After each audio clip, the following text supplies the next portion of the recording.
Welcome to Global Tax Talks Tax in 60 Seconds. I'm Will Morris, and here are some things to watch out for in the coming week.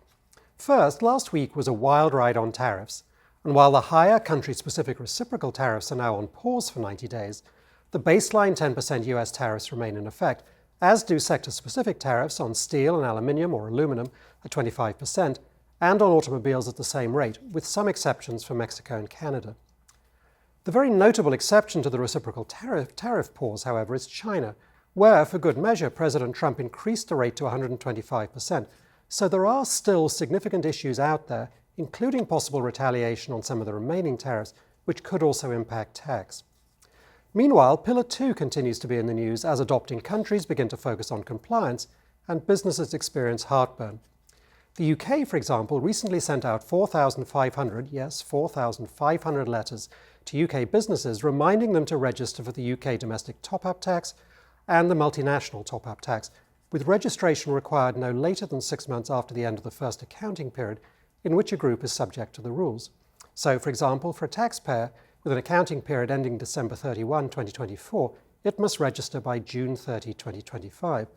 Now, the requirements for even this element are not that simple, although they're much less complicated than for the Globe Information Return, which in the UK will have an additional jurisdictional element. I'm told one reason the government sent the letter is that they've heard that not exactly every business is fully up to speed on this. As I've said many times before, while the UTPR may change, the current law is, well, the current law.